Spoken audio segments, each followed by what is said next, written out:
ओम नमः शिवाय। दोस्तों, एक नए वीडियो में आपका स्वागत है। भक्तों, पूजा पाठ साधना करते करते एक समय ऐसा आता है जब ईश्वरीय शक्तियां आपके शरीर में प्रवेश करती हैं, या यूं कहें कि आपकी ऊर्जा इतनी ज्यादा बढ़ जाती है कि आप में अनेक शक्तियां जागृत होने लगती हैं। तब आपके शरीर के कुछ अंगों में दर्द होने लगता है। यह दर्द इतना तीव्र नहीं होता कि आपको अस्पताल में एडमिट करना पड़े।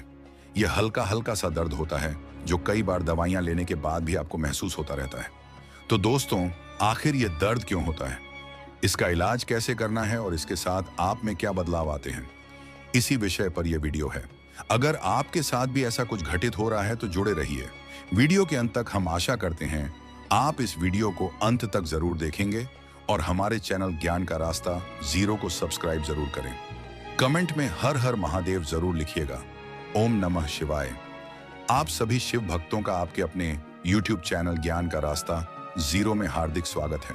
दोस्तों, जब कोई आध्यात्मिक व्यक्ति पूजा पाठ करता है, अनेक साधनाएं करता है, तो धीरे धीरे उस व्यक्ति में कुछ असाधारण बदलाव आने लगता है। इसमें से एक बदलाव यह भी है कि उसे व्यक्ति के शरीर के कुछ अंग दर्द करने लगते हैं। उस व्यक्ति की भक्ति के कारण ईश्वर प्रसन्न होते हैं और उस भक्त को कुछ शक्तियां प्रदान करते हैं। जब यह शक्तियां उस व्यक्ति के शरीर में प्रवेश करती हैं या उस व्यक्ति के शरीर में जागृत होने लगती हैं, तो उन शक्तियों के साथ उस व्यक्ति का शरीर एडजस्ट करने की कोशिश करता है। लेकिन पूरी तरह से उन शक्तियों के साथ एडजस्ट होने के लिए उस व्यक्ति को थोड़ा समय लगता है, तथा उन दिव्य शक्तियों के साथ एडजस्ट होने तक उस व्यक्ति के शरीर के कुछ अंगों में हल्का हल्का सा दर्द रहता है। अगर आपके साथ भी ऐसी घटना घटित हो रही है तो आपको डरने की आवश्यकता बिल्कुल भी नहीं है, क्योंकि कुछ समय बाद यह दर्द अपने आप ठीक हो जाता है। तो ऐसे कौन से अंग हैं जिसमें दर्द होता है, आइए जानते हैं। पहला अंग है माथा। जब एक आध्यात्मिक व्यक्ति का आज्ञा चक्र जागृत होने लगता है, या जब उसके आज्ञा चक्र पर शक्तियां आकर बैठ जाती हैं, तब उस व्यक्ति का माथा हल्का हल्का दर्द दिखने लगता है और ऐसा भी महसूस होता है कि माथे पर कुछ रेंग रहा है।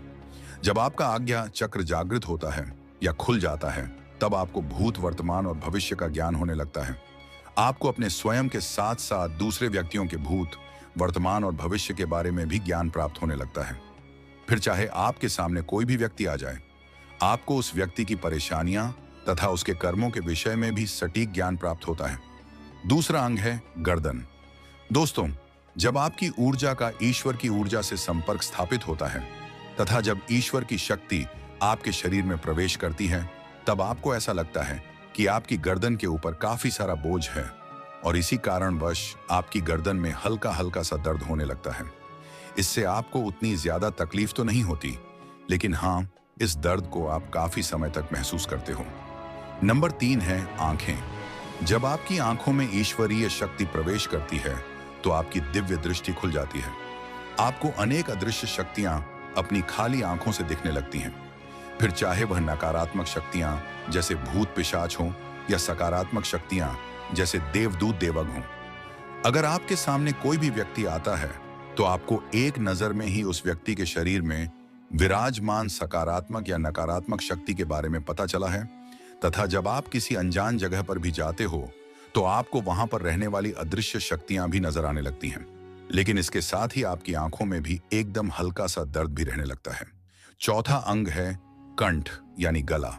दोस्तों, जब आपके कंठ में भगवान शक्ति प्रदान करते हैं, तब आपका कंठ जागृत हो जाता है और आपकी कही हुई हर बात किसी की जिंदगी बदल सकती है। हाँ, लेकिन अगर आपके मुख से किसी के लिए गलत शब्द निकलते हैं तो उस व्यक्ति को काफी परेशानी का सामना भी करना पड़ सकता है। ऐसे ही कर्म की वजह से अनेक सिद्ध साधु मौन व्रत धारण करते हैं, किसी के प्रति अच्छी या बुरी बातें बिल्कुल भी नहीं करते। जब आपको यह शक्तियां मिलेगी तो आपको भी कम से कम ही बोलना चाहिए, बेवजह की बातें बिल्कुल भी नहीं करनी चाहिए। लेकिन यह शक्ति मिलने के साथ साथ आपके कंठ में यानी गले में हल्का सा दर्द भी रहता है। नंबर 5 है कान। दोस्तों, अगर आपके कानों में ईश्वर की शक्ति प्रवेश करती है तो आपको देवताओं की, पशु पक्षियों की भाषा भी समझ में आने लगती है। आप वह सुन सकते हो जो साधारण व्यक्ति नहीं सुन सकता। आप समस्त सकारात्मक और नकारात्मक शक्तियों की बातें सुन पाते हो। आपने शायद महसूस किया होगा कि कभी कभी आपको घुंघरू की या पायल की आवाज आती है, तो कभी किसी के रोने की या हंसने की आवाज आती है। आप वह फुसफुहाट भी आसानी से सुन पाते हो जो एक साधारण व्यक्ति कभी नहीं सुन सकता। कई बार ऐसा होता है कि आप अगर किसी प्रश्न का उत्तर पाना चाहते हो तो अचानक से कोई शक्ति आपके कानों में आपके प्रश्न का उत्तर बताती है, लेकिन यह शक्ति मिलने के साथ साथ आपके कानों में हल्का सा दर्द भी रहता है। नंबर 6 है कमर। दोस्तों, भक्ति, आराधना, साधना करते करते एक समय ऐसा आता है कि आपकी कुंडली शक्ति जागृत होने लगती है। मूलाधार चक्र से आपकी ऊर्जा ऊपर उठती है और अन्य चक्र से होकर सहस्त्र चक्र तक पहुंचने की कोशिश करती है। तब आपको अनेक दिव्य अनुभव